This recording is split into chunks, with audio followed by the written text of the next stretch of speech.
నీ కోపతాపాలు, పంతాలు, పట్టింపులు పక్కన పెట్టి కాసేపు మన ఫ్యాక్టరీ గురించి ఆలోచించు.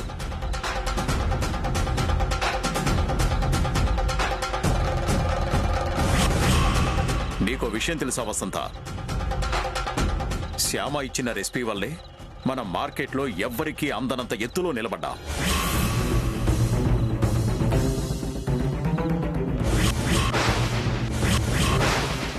ఇప్పుడు శ్యామ కనుక ఫ్యాక్టరీకి వెళ్ళకపోతే, ఆ మసాలా పౌడర్ని మార్కెట్లోకి పంపించకపోతే అంత ఎత్తు నుంచి మనం కింద పడిపోవడం ఖాయం.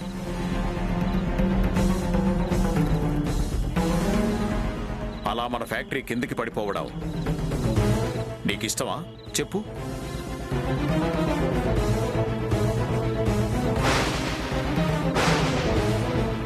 నెంబర్ 1 స్థానంలో ఉన్న మన మసాలా కంపెనీ అలా వెనకబడిపోవడం నీకిష్టమా చెప్పు? మరో మంచి చెఫ్ మనకి దొరికేంత వరకు, అతనికి శ్యామ ట్రైనింగ్ ఇచ్చేంత వరకు, శ్యామ ఫ్యాక్టరీకి వెళ్ళకపోతే టోటల్గా ప్రొడక్షన్ ఆగిపోతుంది వసంత.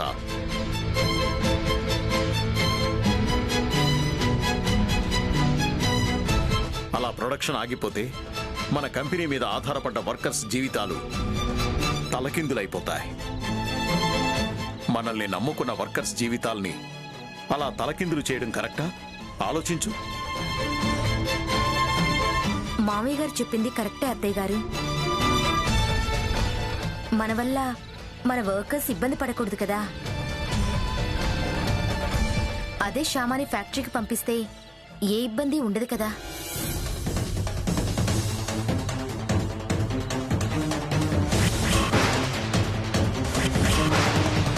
శ్యామాని ఫ్యాక్టరీకి పంపించడం అంటే 24 గంటలు 3 షిఫ్ట్లు శ్యామ అక్కడ ఉండాల్సిన అవసరం లేదు వసంత. జస్ట్ మార్నింగ్ షిఫ్ట్ వెళ్తే చాలు. మార్నింగ్ 7కి వెళ్ళి 11 వరకు అక్కడుండి పౌడర్స్ మిక్స్ చేసి అక్కడ వర్కర్స్కి పని అప్పగించి వచ్చేస్తే మన ప్రాబ్లం సాల్వ్ అయిపోతుంది. ఆలోచించు.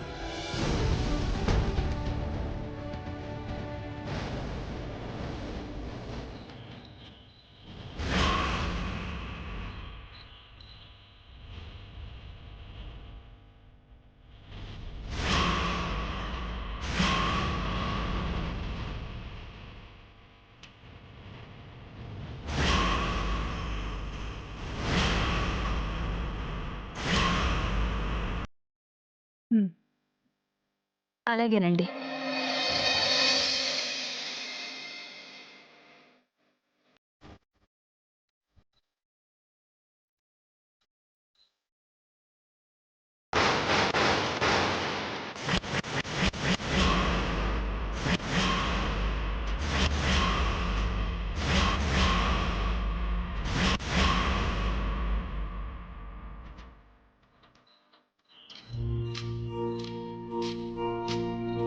మన ఫ్యాక్టరీ కోసం, అందులో పనిచేసే వర్కర్స్ కోసం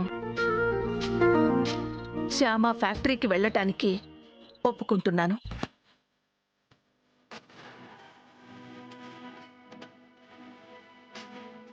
thank you Vasanta. Thank you very much.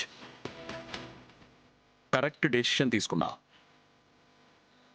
అత్తయ్య, మీరు ఫ్యాక్టరీ వర్కర్స్కి సంబంధించి కరెక్ట్గానే ఆలోచించి కరెక్ట్ డెసిషన్ తీసుకున్నారు. కానీ ఇంటి విషయంలోనే కరెక్ట్గా ఆలోచించలేదేమో అనిపిస్తుంది.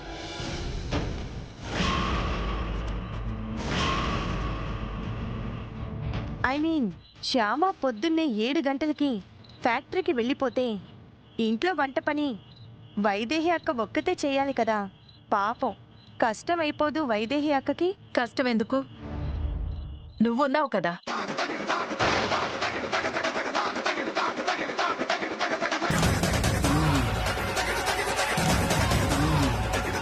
నువ్వు ఖాళీగానే ఉంటావు కదా.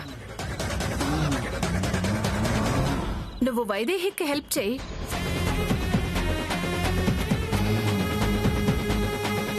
నువ్వు వైదేహి వంట పనులు చూసుకోండి. శ్యామ ఫ్యాక్టరీ పని చూసుకుంటుంది. ఇంత చదువుకున్నదాన్ని, ఇంత తెలివిగలదాన్ని నేను వంట చెయ్యాలా? చదువు సంధ్య లేని ఆ ముద్దు ఫ్యాక్టరీకి వెళ్ళాలా? చెప్తా.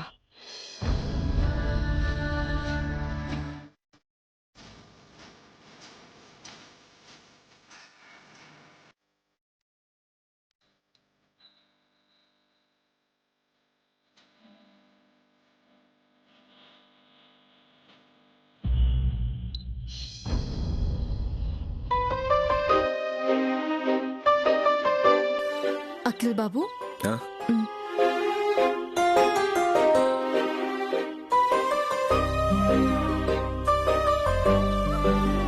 ఏంటి అఖిల్ బాబు అలా డల్గా ఉన్నారు? సమస్య తీరిపోయిందిగా? ఏం తీరింది శ్యామ? సమస్య తీరలేదు, రెట్టింపైంది. ఫ్యాక్టరీలో మసాలా ప్రొడక్షన్ ఆగిపోతుందన్న ఉద్దేశంతో నువ్వు ఫ్యాక్టరీకి వెళ్తానంటే ఓకే అన్నాను. కానీ మార్నింగ్ షిఫ్ట్ వెళ్ళాలనేసరికి ఏం చేయాలో అర్థం కావట్లేదు. మార్నింగ్ 7 నుంచి 11 వరకు నువ్వు ఫ్యాక్టరీలో ఉండాలని డాడీ చెప్పారు. 7కి నువ్వు ఫ్యాక్టరీ దగ్గర ఉండాలంటే 6కి నువ్వు ఇంటి దగ్గర నుంచి బయలుదేరాలి. కానీ 6 to 7 నువ్వు ఎఫ్ఎంలో ఉండాలి కదా. ఆ టైంలో నువ్వు ఫ్యాక్టరీకి వెళ్తూ ఉండాలి. ఎలా కుదురుతుంది? ఎఫ్ఎం స్టేషన్లో నా టైమింగ్స్ మారాయి అఖిల్ బాబు. మార్నింగ్ 8 నుంచి 10 వరకు ఎఫ్ఎం స్టేషన్లో ఉండాలని చెప్పారు. అయితే ఇంకా కష్టం శ్యామ. మార్నింగ్ 7 to 11 వరకు నువ్వు ఫ్యాక్టరీలో ఉండాలని డాడీ చెప్పారు. మార్నింగ్ 8 నుంచి 10 వరకు నువ్వు ఎఫ్ఎం స్టేషన్లో ఉండాలని వాళ్ళు చెప్పారు. ఒకే టైంలో ఒక్కదానివి 2 చోట్ల ఎలా ఉంటావు? కంగారు పడకండి అఖిల్ బాబు. 7 గంటలకల్లా ఫ్యాక్టరీకి వెళ్ళిపోతాను. అక్కడ ఒక 1 hour పనిచేసి వర్కర్స్కి పనప్ప చెప్పి 8 గంటలకల్లా ఎఫ్ఎం స్టేషన్కి వెళ్ళిపోతాను. 8 నుంచి 10 వరకు నా ఉద్యోగం చూసుకొని మళ్ళీ వెంటనే ఫ్యాక్టరీకి వెళ్ళిపోతాను. అక్కడేమైనా పనుంటే చేస్తాను. అప్పుడు నాకు 2 పనులు అయిపోతాయి కదా. ఇంకెందుకు టెన్షను? అలా మేనేజ్ చేయడం చాలా కష్టం శ్యామ. అయినా పర్లేదులేండి, చేస్తాను. కన్నయ్య ఉన్నాడు కదా, కంగారు ఎందుకు?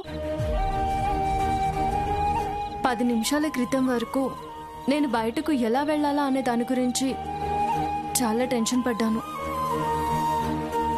అత్తయ్య గారికి మాట ఇచ్చినందుకు అత్తయ్య గారు వద్దు అంటే బయటికి వెళ్లకుండా ఆగిపోవాల్సి వస్తుందని చాలా టెన్షన్ పడ్డాను. కానీ ఇప్పుడు చూడండి, నేను ఫ్యాక్టరీకి వెళ్లే పని కల్పించి నేను బయటికి వెళ్లే మార్గం చూపించాడు నా కన్నయ్య. కరెక్ట్ శ్యామ, నువ్వు చెప్పింది 100% కరెక్ట్. నువ్వు నమ్ముకున్న కన్నయ్య నీ సమస్యకి పరిష్కారం చూపించాడు. నేను నమ్ముకున్నది ఇద్దరినండి. 1 కన్నయ్య, 2 కన్నయ్య వరమైన మీరు. మీ ఇద్దరు నా పక్కనుంటే నాకు ఎన్ని సమస్యలు వచ్చినా పర్వాలేదు, ధైర్యంగా ఎదుర్కొంటాను. అలా అని ఓ సమస్యల మీద సమస్యలు రావాలని కోరుకోవద్దు. అంతగా కోరుకోవాలనుకుంటే 3 సార్లు రావాలని కోరుకో. 3 సార్లా? అర్థం కాలేదా? మొదటి సా అంటే సరదాలు, రెండో సా అంటే సంతోషాలు, మూడో సా అంటే 3 సా అంటే ఆలోచించు.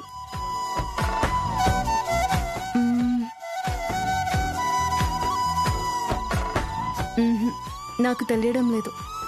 మూడో సా అంటే సరసాలు.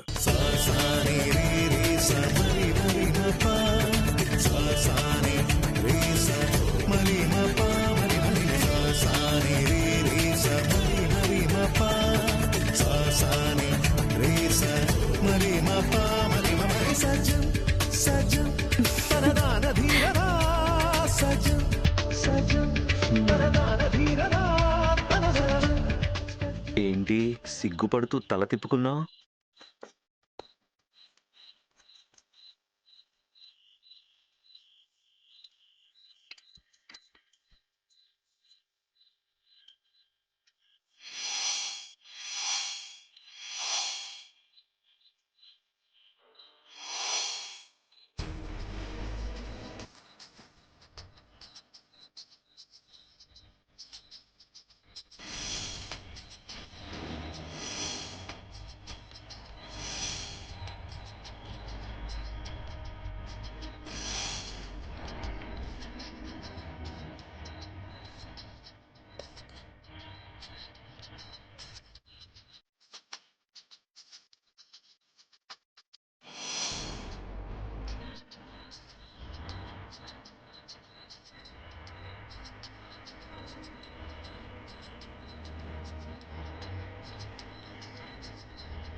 సరసాలొద్దా?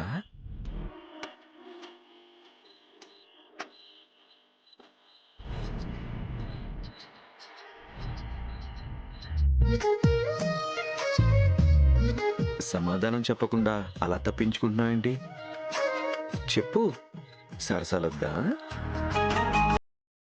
సరస విద్యా ప్రవీణుడు, శృంగార విద్యా నైపుణ్యుడు అయిన కన్నయ్య భక్తురాలివి నువ్వు. సరసాల గురించి ప్రశ్న అడిగితే సమాధానం చెప్పకుండా తప్పించుకోకూడదు. అలా మౌనంగా ఉండకూడదు, సమాధానం చెప్పు. కొన్ని ప్రశ్నలకు సమాధానాలు మాటల్లో ఉండవు అఖిల్ బాబు, మౌనంలోనే ఉంటాయి. అవునా? అవును. మౌనం మాటగా మారాల్సిన అవసరం లేకుండా ప్రశ్నించే వాళ్లకు సమాధానం దొరుకుతుంది.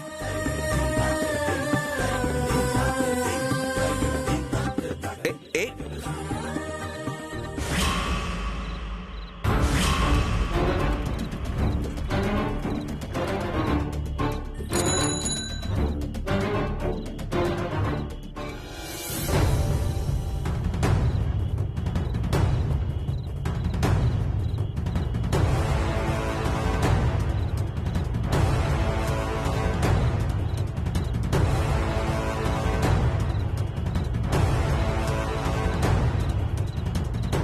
ఏంటిది ఇంత హడావిడిగా వెళ్తుంది?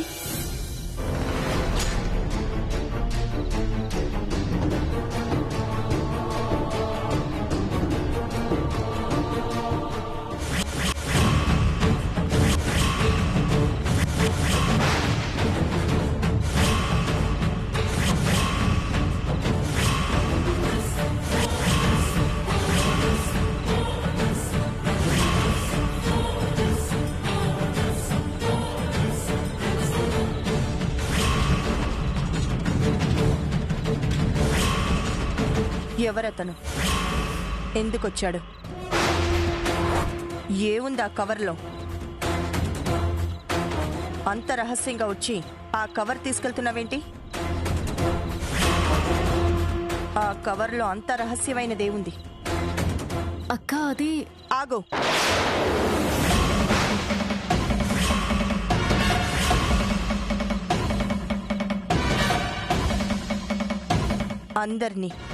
అందరినీ పిలుస్తాను, అందరికీ ఒకేసారి చెప్దువు. అందరినీ పిలవడం ఎందుకక్క? పిలవాలి, అందరినీ పిలవాలి. అత్తయ్య, మావయ్య,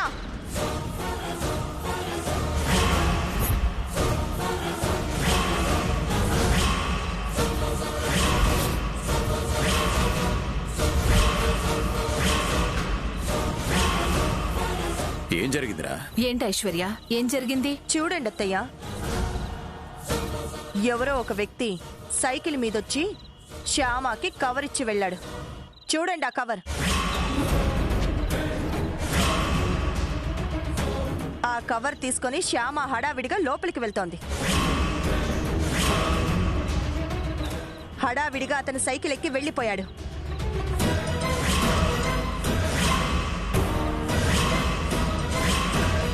అతని కవర్లో ఏం తెచ్చిచ్చాడని అడిగితే బిత్తర చూపులు చూస్తోంది.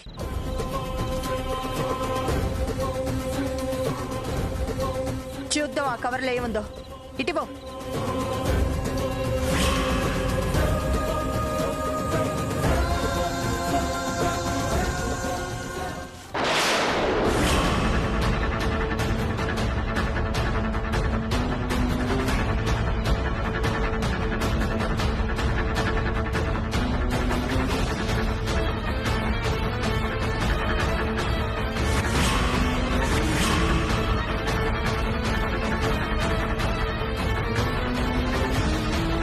రేపటి నుంచి నేను ఉదయాన్నే ఫ్యాక్టరీకి వెళ్ళాలి కదా. వెళ్లే ముందు కన్నయ్యకి తులసిమాల వేసి వెళ్దామని తెప్పించుకున్నాను. దీనికేనా ఇంత రాద్ధాంతం చేశావు?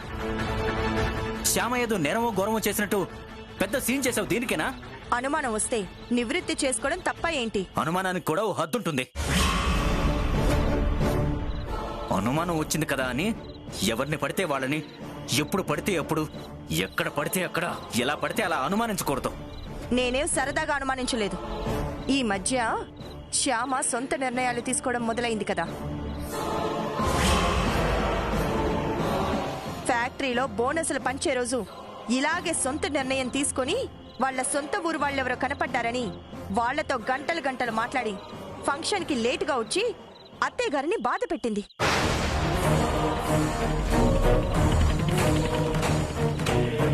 అలాంటిది మళ్ళీ ఏమైనా జరుగుతుందేమో, అత్తయ్య గారు బాధపడతారేమో అనే ఉద్దేశంతో అనుమానించాను. తప్ప? అయినా కూడా నువ్వు అన్నయ్య ఆగు.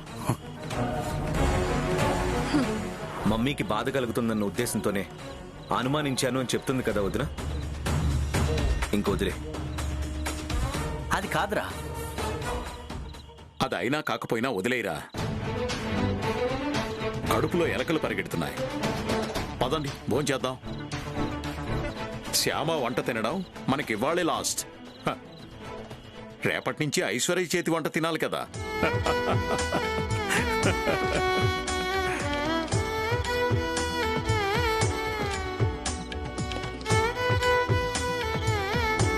చాలండి, మీరేం మా కోడళ్ళని ఏడ్పించనక్కర్లేదు. ఐశ్వర్య కూడా బాగానే వంట చేస్తుంది.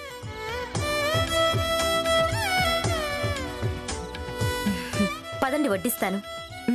పద. పదండి.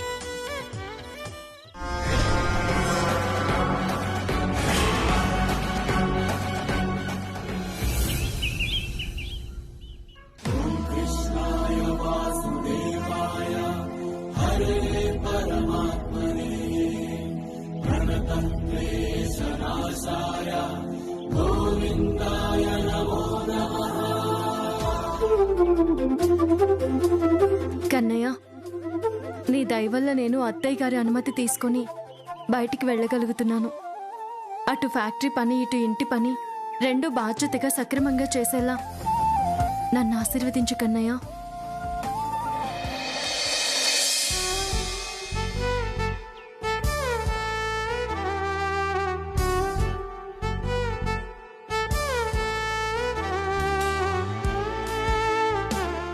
అత్తయ్య గారు, ఫ్యాక్టరీకి బయలుదేరుతున్నాను. మీరు మామయ్య గారు నన్ను ఆశీర్వదించండి. ఇష్టకామ్యార్థ ఫలసిద్ధిరస్తు. అబ్బబ్బబ్బా, ఈ శ్యామ అయిన దానికి కాని దానికి ఆశీర్వాదం ఆశీర్వాదం అంటూ కాళ్ల మీద పడిపోయి వాళ్ళ దగ్గర మార్కులు కొట్టేస్తుంది. ఏంటి శ్యామ, అత్తయ్య వాళ్ళ దగ్గర ఆశీర్వాదం తీసుకుంటున్నావు? ఫ్యాక్టరీకి బయలుదేరుతున్నావా? అవునక్క. All the best Shyama. Thank you అక్క, థ్యాంక్ యూ వెరీ మచ్. పద, నేను కూడా నీతో పాటు వస్తాను.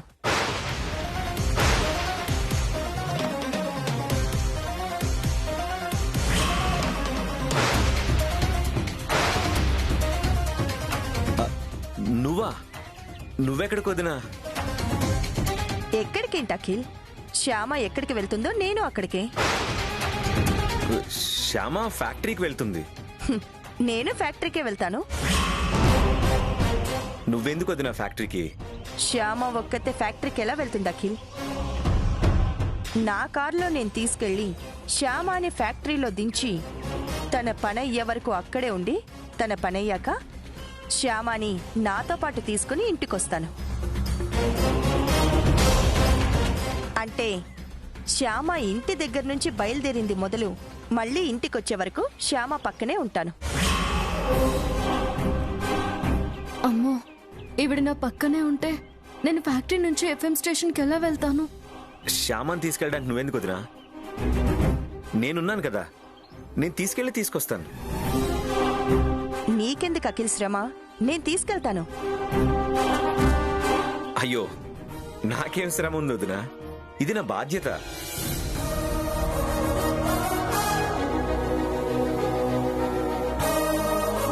నా భార్యను తీసుకెళ్ళడం నా బాధ్యత కాదా ఏంటి?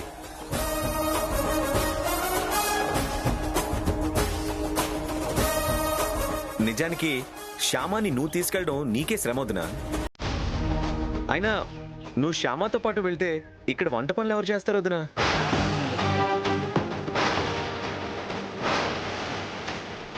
శ్యామతో వెళ్తే వంట పనులు తప్పించుకోవచ్చు అనుకున్నాను, ఇలా ఇరికించావేంట్రా బాబు?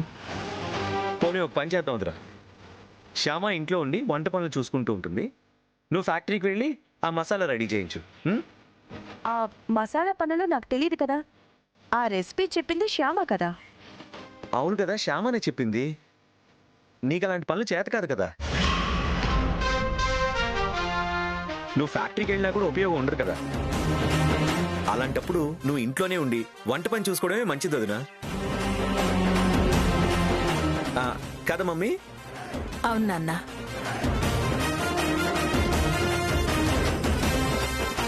ఐశ్వర్య, శ్యామాని అఖిల్ తీసుకెళ్తాడు. నిన్న రాత్రే చెప్పాం కదా. ఐశ్వర్య, ఐశ్వర్య, ఏంటక్క? దోసపిండి గ్రైండర్లో వేయాలి. కొంచెం ఆ పని చూడవా? ఆ పనేదో నువ్వే చేయొచ్చు కదా. చెయ్యొచ్చు, కానీ నేను చట్నీ చేసే పనిలో ఉన్నాను. అందుకని ఆ దోసపిండి సంగతి నువ్వు చూసుకో. వెళ్ళక్క, నువ్వు వెళ్ళి ఆ దోశ పిండి సంగతి చూడు. నేను వెళ్ళి మసాలా సంగతి చూస్తాను.